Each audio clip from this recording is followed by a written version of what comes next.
classes, one step ahead for learning, where we help you to achieve your goals. Students, today we are starting chapter number 14 from class 12, biomolecules. It is a very important chapter from exam point of view. Okay, so let's start. Biomolecules, what is the meaning of this word? Biomolecules क्या होते हैं? देखिए, molecules तो आपको सभी को पता होगा, ठीक है. बायो का मतलब जो जनरली लिविंग ऑर्गेनिज्म में मिलते हैं, ठीक है. किसमें मिलते हैं बायोमोलिक्यूल्स? लिविंग, ऐसे मॉलिक्यूल्स जो किसमें मिलते हैं? लिविंग ऑर्गेनिज्म में, ठीक है. अब लिविंग ऑर्गेनिज्म जो होते हैं उनकी बेसिक यूनिट क्या होती है बच्चों? बेसिक यूनिट क्या होती है उनकी? सेल.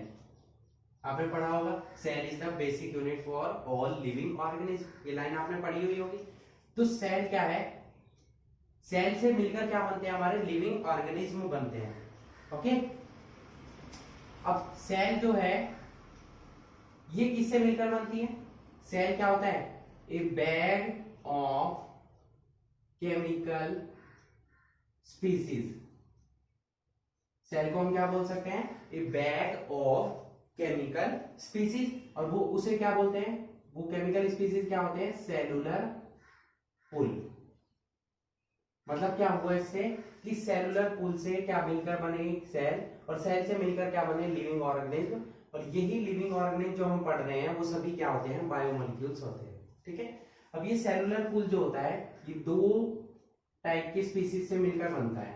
नंबर 1 इनऑर्गेनिक स्पीसीज और नंबर 2 ऑर्गेनिक स्पीसीज, ठीक है. इनऑर्गेनिक और ऑर्गेनिक स्पीसीज से मिलकर क्या बनता है? हमारा सेलुलर पूल. सेलुलर पूल से बनती है सेल और सेल से क्या बनता है? हमारा लिविंग ऑर्गेनिज्म. इतना समझ में आया आपको? अब ये इनऑर्गेनिक स्पीसीज क्या होते हैं? जैसे कि हमारा वाटर, साल्ट, गैसेस, या यहां पर ले सकते हैं हम मिनरल, आयंस, ठीक है. ये सभी हमारे क्या होते हैं? इनऑर्गेनिक स्पीसीज होते हैं. और ये किस फॉर्म में मिलते हैं? एक्वस फेज में मिलते हैं. समझ में आई बात? ऑर्गेनिक स्पीसीज क्या होते हैं? Carbohydrates, proteins, lipids, fats etcetera. ये सभी क्या है? हमारे ऑर्गेनिक स्पीसीज होते हैं जो कि मिलकर क्या बनाते हैं? सेलुलर पूल का डेवलपमेंट करते हैं, ठीक है. ये हमारे एक्वस और नॉन एक्वस दोनों फेसिस में मिलते हैं. नॉन एक्वस फेज दोनों में मिलते हैं, ठीक है. इनऑर्गेनिक स्पीसीज जो होते हैं वो मोनोमर्स होते हैं. और ये मिलकर किसका डेवलपमेंट करते हैं? पॉलीमर्स का, ठीक है. इसका डेवलपमेंट करते हैं पॉलीमर्स का, या इन्हीं को हम क्या बोल सकते हैं? Micro molecules. और ऑर्गेनिक स्पीसीज क्या होते हैं? हमारे मैक्रो मॉलिक्यूल्स. मतलब ये साइज में बड़े होते हैं और इनऑर्गेनिक स्पीसीज साइज में छोटे होते हैं. माइक्रो का मतलब छोटा होना और मैक्रो का मतलब लार्ज इन साइज. ओके. तो इनऑर्गेनिक और ऑर्गेनिक स्पीसीज जो हमने पढ़े हैं इन दोनों से मिलकर किसका डेवलपमेंट हुआ? सेलुलर पूल का. सेलुलर पूल से बना सेल. सेल क्या है? बेसिक यूनिट है लिविंग ऑर्गेनिज्म की. सेल क्या है? ये सभी क्या है? इनऑर्गेनिक और ऑर्गेनिक स्पीसीज जो हैं ये सभी हमारे क्या होते हैं? लिविंग ऑर्गेनिज्म में मिलते हैं. अब ये जो बायोमोलिक्यूल्स चैप्टर है ये पूरा रिलेटेड करता है किससे? इनऑर्गेनिक स्पीसीज से. मतलब जो हम बायोमोलिक्यूल्स में पढ़ेंगे वो सब क्या पढ़ेंगे? कार्बोहाइड्रेट्स पढ़ेंगे, प्रोटीन्स पढ़ेंगे, लिपिड्स पढ़ेंगे, फैट्स पढ़ेंगे. इनडायरेक्टली जितने भी यूजेस, जितने भी आप कंपाउंड्स यूज करते हैं अपने डे टू डे लाइफ में सभी में ये प्रेजेंट होते हैं. कौन से? Organic species. जैसे कार्बोहाइड्रेट्स, आपने पोटैटो यूज करते हैं आप, उसमें कार्ब प्रेजेंट होता है, ठीक है. और प्रोटीन्स, जितने भी हम प्रोटीन्स दाल वगैरह यूज करते हैं उनमें सब में क्या होता है? प्रोटीन्स होता है, ठीक है. सभी को पता होगा. फैट्स, बोलते हैं कि भाई इतना ऑयली खाना मत खाइए, इसमें ज्यादा फैट के अमाउंट ज्यादा है. तो मतलब हमारी बॉडी में अगर फैट्स की अमाउंट ज्यादा हो जाती है तो कोलेस्ट्रॉल बढ़ने लगता है, इस टाइप से. तो ये सभी क्या है? हमारे डे टू डे लाइफ में यूज हो रहे हैं. लिविंग ऑर्गेनिज्म मतलब हम ही नहीं यूज कर रहे हैं. That's why they are the biomolecules. तो बायोमोलिक्यूल्स जो भी चैप्टर हम पढ़ने वाले हैं पहले ये क्लियर होना चाहिए कि हम पढ़ क्या रहे हैं. ठीक है। तो हम बायोमोलिक्यूल्स में पढ़ रहे हैं, क्या पढ़ रहे हैं, ऑर्गेनिक स्पीसीज के बारे में पढ़ रहे हैं। वो ऑर्गेनिक स्पीसीज क्या है, कार्बोहाइड्रेट्स है, प्रोटीन्स है, लिपिड्स है, फैट्स है। ये एक्वस और नॉन एक्वस फेजेस में मिलते हैं, दे आर द मैक्रोमोलिक्यूल्स, ठीक है। इनसे मिलकर क्या बनता है हमारा लिविंग ऑर्गेनिज्म में जो सेल होती है, सेल बेसिक यूनिट होती है, वो मिलकर बनती है किससे, ऑर्गेनिक और इनऑर्गेनिक स्पीसीज से। बट बायोमोलिक्यूल्स किस पर डिपेंड करते हैं, ऑर्गेनिक स्पीसीज पर। तो इस चैप्टर में हम केवल और केवल क्या पढ़ेंगे, ऑर्गेनिक स्पीसीज के बारे में पढ़ेंगे। ओके, समझ में आया आपको? तो प्लीज नोट इट। नेक्स्ट चलते हैं हम किस पर, ऑर्गेनिक स्पीसीज पर। फर्स्ट टॉपिक जो ऑर्गेनिक स्पीसीज का हम पढ़ने वाले हैं वो है कार्बोहाइड्रेट्स। तो आज हम स्टार्ट करेंगे कार्बोहाइड्रेट्स। ये हमारा हुआ इंट्रोडक्शन। अब हम स्टार्ट करेंगे कार्बोहाइड्रेट्स। ओके, तो प्लीज नोट इट।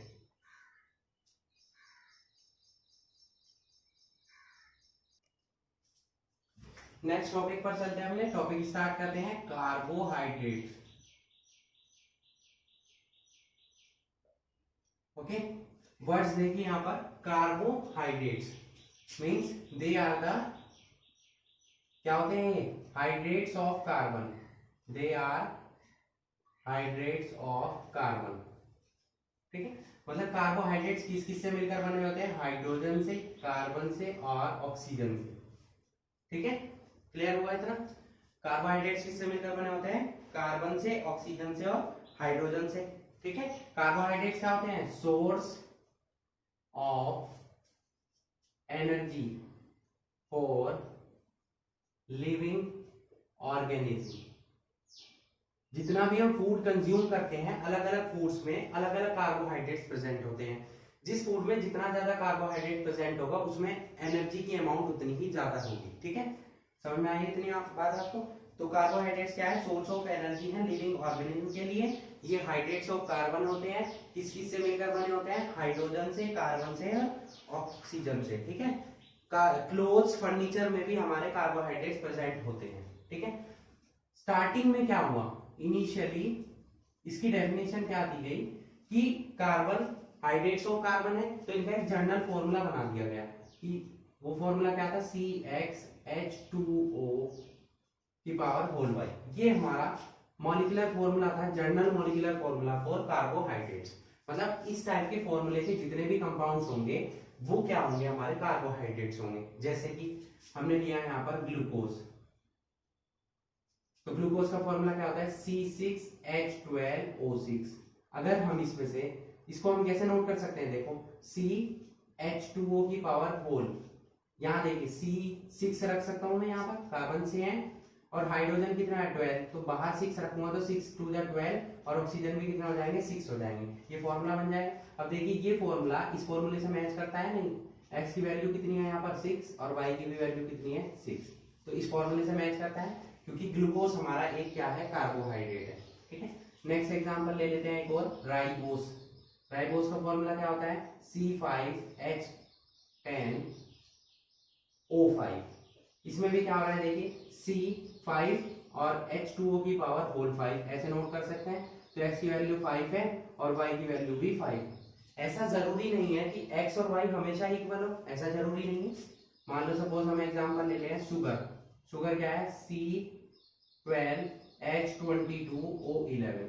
इसको मैं कैसे नोट कर सकता हूँ, C12 कर सकते हैं और यहाँ पर क्या हो जाएगा, H2O की पावर 11, क्योंकि 11 टू 22 हो जाएगा, 11 बन जाएगा 11, तो फॉर्मूला क्रिएट हो जाएगा शुगर का। तो यहाँ पर x की वैल्यू कितनी आई 12 और y की कितनी आई 11। तो ऐसा जरूरी नहीं है कि x और y हमेशा इक्वल हो। तो ये हमारे कुछ ऐसे कार्बोहाइड्रेट्स थे जो कि इस फॉर्मूले में आ रहे हैं CxH2O की पावर होल बाई, मतलब ये इस फॉर्मूले को कैरी कर रहे हैं, तो मतलब ये क्या हुए, कार्बोहाइड्रेट्स हुए। बट हमेशा ऐसा पॉसिबल नहीं हुआ। कुछ ऐसे कंपाउंड्स थे जिनका ये फॉर्मूला नहीं था, बट वो क्या थे, कार्बोहाइड्रेट्स थे, मतलब वो कार्बोहाइड्रेट्स की प्रॉपर्टी शो करते हैं। कुछ ऐसे कंपाउंड्स थे जिनका ये फॉर्मूला था, मतलब वो ऐसा फॉर्मूला शो कर रहे थे, बट वो कार्बोहाइड्रेट्स नहीं थे। For example formaldehyde. फॉर्मल्डिहाइड का फॉर्मूला क्या होता है बच्चों, HCHO होता है। इसको हम कैसे नोट कर सकते हैं, ऐसे नोट कर सकते हैं CH2O। देखना ये इसे कैरी कर रहा है नहीं, मतलब यहाँ मैं 1 रख दूं और यहाँ भी 1 रख दूं, तो ऐसा फॉर्मूला बन रहा है। चलिए नेक्स्ट ले लेते हैं एसिटिक एसिड। एसिटिक एसिड का फॉर्मूला क्या होता है, CH3COOH। इसको मैं कैसे नोट कर सकता हूँ, C2H4O2 या C2H2O का होल ट्वाइस। देखो ये इसको इक्वल आ रहा है इसके, मतलब इस फॉर्मूले को कैरी कर रहा है। बट ना तो फॉर्मल्डिहाइड हमारा कार्बोहाइड्रेट है, ना ही एसिटिक एसिड हमारा कार्बोहाइड्रेट है। मतलब ये फॉर्मूला शो कर रहे हैं बट ये कार्बोहाइड्रेट्स नहीं है। ठीक है, कुछ ऐसे भी कंपाउंड्स हैं जो फॉर्मूला शो नहीं करते हैं बट फिर भी वो क्या है, कार्बोहाइड्रेट्स हैं। जैसे कि मैं यहाँ ले लेता हूँ रेमनोस। एक एग्जांपल लेते हैं हम, क्या, रेमनोस और डीऑक्सीराइबोस। ठीक है, डीऑक्सीराइबोस और रेमनोस, ये दोनों क्या है कंपाउंड्स, ये फॉर्मूला शो नहीं करते हैं। कौन सा फॉर्मूला, जो जनरल फॉर्मूला है हमारा, ये वाला फॉर्मूला शो नहीं करते हैं बट फिर भी ये दोनों क्या है, कार्बोहाइड्रेट्स हैं। ठीक है, इनका फॉर्मूला क्या होता है, रेमनोस का होता है C6H12O5 और इसका होता है C5H10O4 डीऑक्सीराइबोस का। देखिए ये दोनों इस फॉर्मूले को शो नहीं करेंगे क्योंकि 5 और 12 दोनों एक टेबल में तो नहीं आते हैं। ठीक है, 4 और 10 का भी कोई कॉम्बिनेशन नहीं है, बट ये दोनों कार्बोहाइड्रेट्स हैं। ठीक है, ध्यान रखेंगे। तो पहली जो डेफिनेशन बनाई गई थी कि फॉर कोई भी जो कार्बोहाइड्रेट्स हैं वो क्या होंगे, हाइड्रेट्स ऑफ कार्बन होंगे और ये जनरल फॉर्मूला शो करेंगे। या इंपीरिकल फॉर्मूला क्या शो करते हैं, इंपीरिकल फॉर्मूला क्या हो जाएगा, यहाँ पर CH2O की पावर होल n, ये जनरल फॉर्मूला हम नोट कर सकते हैं। तो इस फॉर्मूले को शो करेंगे जो कंपाउंड्स, वही हमारे क्या होंगे, कार्बोहाइड्रेट्स, जैसे कि ग्लूकोज, राइबोस, शुगर, गैलेक्टोज। ठीक है, और स्टार्च, ये सभी क्या है, ये कार्बोहाइड्रेट्स होते हैं। बट कुछ कंपाउंड्स ऐसे हुए जो इस फॉर्मूले को शो नहीं कर रहे हैं बट वो क्या है, कार्बोहाइड्रेट्स है। कुछ ऐसे कंपाउंड है जो फॉर्मूला शो कर रहे हैं बट वो कार्बोहाइड्रेट्स नहीं है, for example formaldehyde, acetic acid. ठीक है, तो ये जो डेफिनेशन थी, फर्स्ट डेफिनेशन, ये हमारी यहाँ पर गलत प्रूफ हो जाती है। ठीक है, अब जो नई डेफिनेशन बनी वो क्या बनी, नई डेफिनेशन क्या है कि कार्बोहाइड्रेट्स क्या होते हैं, पॉलीहाइड्रोक्सी एल्डिहाइड्स और पॉलीहाइड्रोक्सी कीटोन्स होते हैं। ठीक है, या तो ऑलरेडी पॉलीहाइड्रोक्सी एल्डिहाइड हो या पॉलीहाइड्रोक्सी कीटोन्स हो, या वो हाइड्रोलिसिस कराने पर, ऐसे कंपाउंड्स जो हाइड्रोलिसिस कराने पर पॉलीहाइड्रोक्सी एल्डिहाइड और पॉलीहाइड्रोक्सी कीटोन्स प्रोवाइड करते हो, वो क्या होते हैं, हमारे कार्बोहाइड्रेट्स होते हैं। ठीक है, तो डेफिनेशन क्या बन जाएगी हमारी, डेफिनेशन ये हो जाएगी हमारी, अब नोट कर लेते हैं डेफिनेशन को, या आप नोट कर लीजिएगा। ठीक है, carbohydrates are the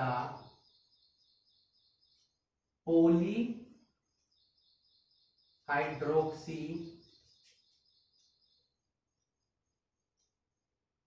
aldehydes or ketones and all other compounds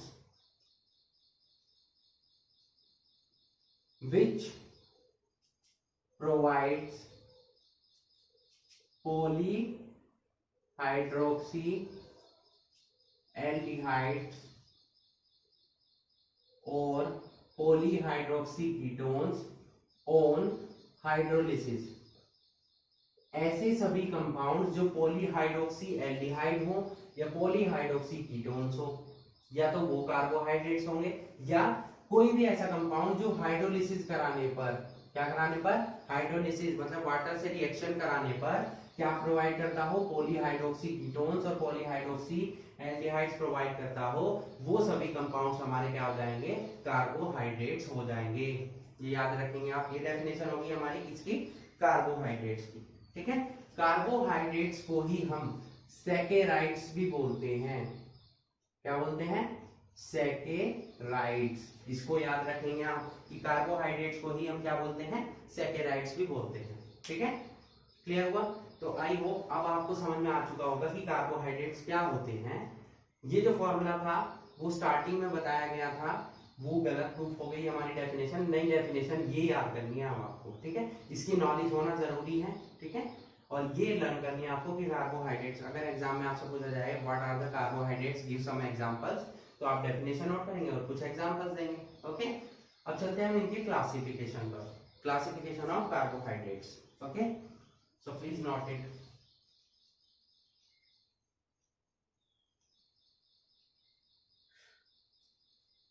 note it. चलिए चलते हैं इनके क्लासिफिकेशन पर।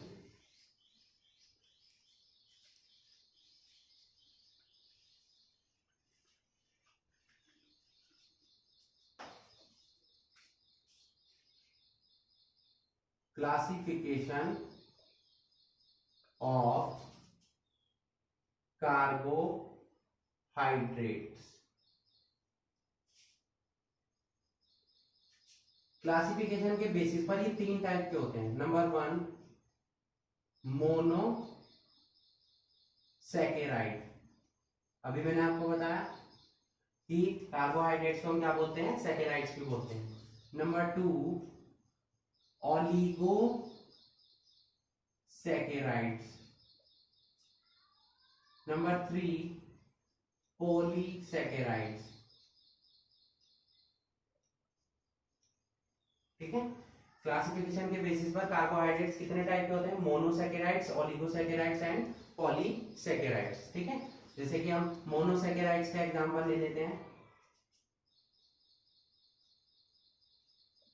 मोनोसैकेराइड्स, ओलिगोसैकेराइड्स और यहां ले लेते हैं हम पॉलीसैकेराइड्स।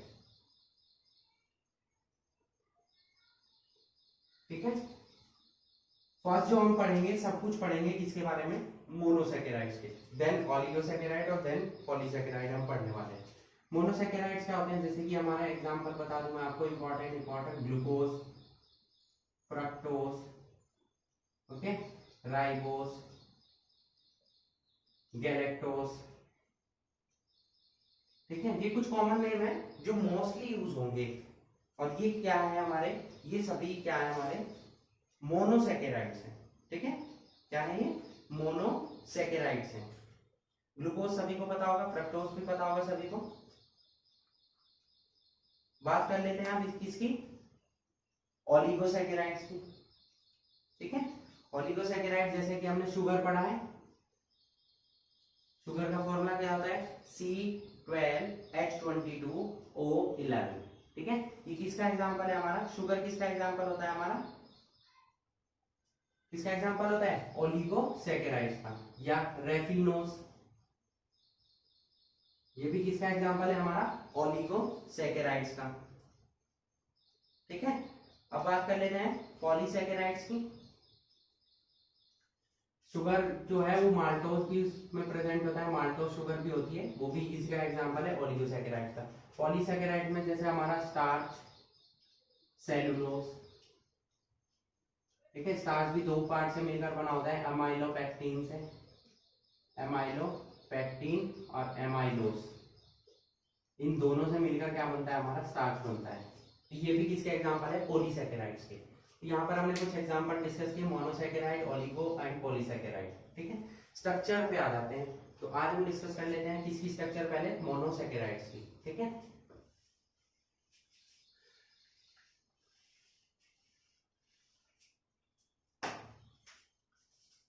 मोनोसैकेराइड्स। मोनोसैकेराइड्स में इंपॉर्टेंट कौन से हैं, ग्लूकोज, फ्रक्टोज, गैलेक्टोज, ठीक है, राइबोस, ये सभी इंपॉर्टेंट है। मोनोसैकेराइड अब क्या होते हैं, मैंने अभी आपको बताया कि कार्बोहाइड्रेट्स क्या है, पॉलीहाइड्रोक्सी एल्डिहाइड्स और पॉलीहाइड्रोक्सी कीटोन्स। ठीक है, तो पॉलीहाइड्रोक्सी एल्डिहाइड्स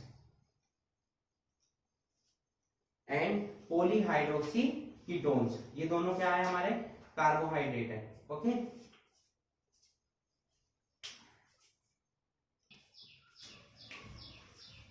पॉलीहाइड्रोक्सी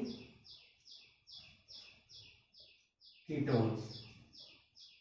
अब देखिए, जिसमें एल्डिहाइडिक ग्रुप प्रेजेंट होगा, एल्डिहाइडिक ग्रुप प्रेजेंट होगा, उन्हें हम क्या बोलते हैं, एल्डोसिस।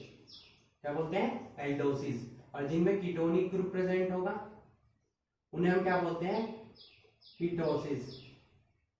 ठीक है, एंडोसिस एंड कीटोसिस। ठीक है, पहले हम बात कर लेते हैं एंडोसिस के बारे में। एंडोसिस की जो जर्नल स्ट्रक्चर होती है वो क्या होती है, CHO CHOH CHOH dash dash dash dash dash, यहाँ क्या आ जाएगा CHOH और लास्ट में CH2OH। ये हमारे टॉप ग्रुप होंगे, बीच में मिडल ग्रुप्स होंगे और लास्ट में क्या होंगे, बॉटम ग्रुप्स। ठीक है, तो इनकी जर्नल स्ट्रक्चर ये हुई। एंडोसिस की बात करें तो एंडोट्रायोसिस, एंडोटेट्रोसिस, एंडोपेंटोसिस, एंडोहेक्सोसिस, एंडोहेप्टोसिस। इस टाइप से हमारे क्या बन जाते हैं, एंडोसिस बन जाते हैं। एंडोट्रायोसिस का मतलब क्या हुआ, ट्रायोसिस का मतलब क्या हुआ कि इसमें कितने कार्बन प्रेजेंट होंगे, 3 कार्बन होंगे। इसमें टेट्रोसिस में कितने होंगे, 4, इसमें पेंटोसिस में 5, हेक्सोसिस में 6, हेप्टोसिस में 7। ठीक है, ये सभी क्या है, कार्बन के बेसिस पर इनके नेम है। फॉर्मूला क्या हो जाएगा इसका, मान लो हम ट्रायोसिस की बात करें तो फॉर्मूला ऊपर जाए CHO तो आएगा ही, फिर आएगा CHOH और लास्ट में CH2OH आएगा। ठीक है, इसका जनरल फॉर्मूला क्या हो जाएगा, C3H6O3। और ये फॉर्मूला बताया था ना, CxH2O की पावर होल y, ये बोल सकते हैं CH2O की पावर n। तो यहाँ ट्रायोसिस का मतलब क्या है, 3, तो 3 से मल्टीप्लाई करेंगे 3 आ जाएगा, 3 2 6 आ जाएगा, फिर 3 आ जाएगा। 4 का क्या हो जाएगा, 4 का क्या हो जाएगा C4H8O4, 5 का C5H10O5, 6 का C6H12O6। देखो ग्लूकोज और फ्रक्टोज का फॉर्मूला इसलिए ये बनता है, क्या हो जाएगा C7H14O7। ठीक है, एग्जांपल्स भी होते हैं, जैसे ये किसका फॉर्मूला है, इंपॉर्टेंट कंपाउंड है ग्लिसरल्डिहाइड, ऑर्गेनिक केमिस्ट्री में बहुत यूज होता है। अब अगर 4 वाला बनाना हो तो यहाँ क्या आ जाएगा, इसका होल ट्वाइस कर देंगे हम। 5 बनाना हो तो यहाँ थ्राइस हो जाएगा। ठीक है, ऐसे CHOH और यहाँ CH2OH। भाई फर्स्ट ग्रुप तो सेम रहना, लास्ट ग्रुप सेम रहा है, बीच में CHOH आते रहेंगे। मान लो 4 की बात करें तो यहाँ 2 से मल्टीप्लाई हो जाएगी, 4 हो गए देखो कार्बन। 5 की बात करें तो यहाँ 3 हो जाएगा, 6 की बात करें यहाँ कितना हो जाएगा, 4 हो जाएगा, 7 की बात करें यहाँ कितना हो जाएगा, 5 हो जाएगा। इस टाइप से आप चेंज कर सकते हैं अलग अलग फॉर्मूले।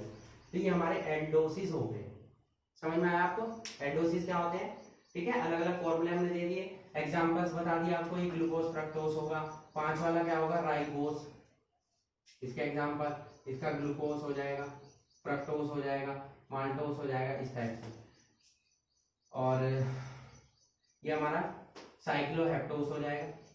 मोस्टली कौन से यूज होंगे, राइबोज, ग्लूकोज, ग्लिसरल्डिहाइड, ये सब यूज होंगे, इनकी आप प्रैक्टिस करेंगे। ठीक है, एंडोसिस समझ में आ गए। अब चलते हैं हम एंडोकीटोसिस पर। एंडोसिस हो गया, हम चलते हैं किस पर, कीटोसिस पर। कीटोसिस क्या होते हैं, so please note it.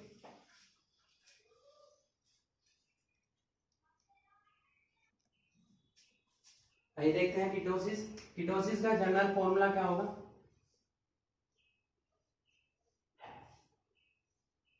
CH2OH single bond CO single bond CHOH dash dash dash, यहाँ आ जाएगा CHOH और CH2OH। ये हमारे क्या हो जाएंगे, बॉटम ग्रुप्स,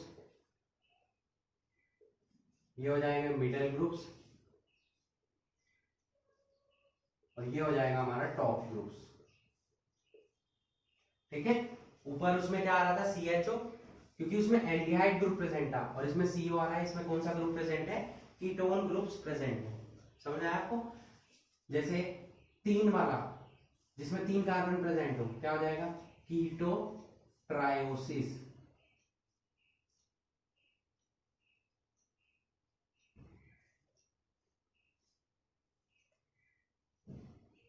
और फिर हो जाएगा कीटो टेट्रोसिस, कीटो पेंटोसिस, कीटोहेक्सोसिस, इस टाइप। ठीक है, इसमें कितने कार्बन हो गए? 3, इसमें 4, इसमें 5, इसमें 6। फॉर्मूला वही रहेगा, C3H6O3, C4H8O4, C5H10O5, C6H12O6। Difference किसमें आया? ग्रुप में। वहां पर एल्डिहाइड ग्रुप होता था, यहां पर कीटोन, इसीलिए ग्लूकोज और फ्रक्टोज, इन दोनों में डिफरेंस क्या होता है? ये हमारा एल्डोसिस है और ये कीटोसिस है। मतलब इसमें एल्डिहाइड ग्रुप प्रेजेंट होगा और इसमें कीटोन, फॉर्मूला सेम रहेगा। ठीक है, इसमें कीटोन ग्रुप होता है और इसमें एल्डिहाइड ग्रुप। इस चैप्टर में यही पढ़ने वाला है। और फॉर्मूला तो दोनों का सेम होता है, ग्लूकोज और फ्रक्टोज का, बट डिफरेंस किसमें होता है? ग्रुप में। इसमें एल्डिहाइड ग्रुप प्रेजेंट होता है CHO, और इसमें कौन सा ग्रुप प्रेजेंट होता है? Ketonic group. ठीक है, समझ आया आपको? स्ट्रक्चर आप ऐसे ही बना सकते हैं। इसका जैसे सपोज हम स्ट्रक्चर बनाना चाहें, क्या बन जाएगा? CH2OH.CO CH2OH। 4 वाले का बनाना चाहे तो क्या बनेगा? CH2OH.CO CHOH CH2OH। देखिए कितने कार्बन हो गए? 1 2 3 4 4 हो गए। बाकी सब आप काउंट करेंगे तो यही फॉर्मूला आएगा। अगर 5 बनाना है तो इसको 2 से मल्टीप्लाई कर देंगे, 6 बनाना है तो इसको किससे मल्टीप्लाई कर देंगे? हम 3 से, क्योंकि 3 और 3 कितने हो जाएंगे? 6। ये हमारी फ्रक्टोज की स्ट्रक्चर होगी। क्लियर हुआ? तो इस टाइप से हमने पढ़ लिया कि मोनोसैकेराइड्स में एंडोसिस क्या होते हैं, कीटोसिस क्या होते हैं। यही इंपॉर्टेंट है मेन। ये आपको पता होना चाहिए कि एल्डिहाइड्स और कीटोन्स में क्या डिफरेंसेस होगा। एल्डिहाइडिक ग्रुप प्रेजेंट होगा और उसमें क्या प्रेजेंट होगा? कीटोसिस में ketonic group. Okay, so please note it. Okay students, तो आज हमने डिस्कस किया introduction for the chapter biomolecules and carbohydrates. Carbohydrates topic हमने डिस्कस किया है, उसके क्लासिफिकेशन को डिस्कस किया है। नेक्स्ट पार्ट में हम इनके एग्जांपल्स, उनकी स्ट्रक्चर जैसे ग्लूकोज, फ्रक्टोज, इसके बारे में डिस्कस करेंगे। Okay, so that's it for today. Hope you enjoyed the video and thanks for watching.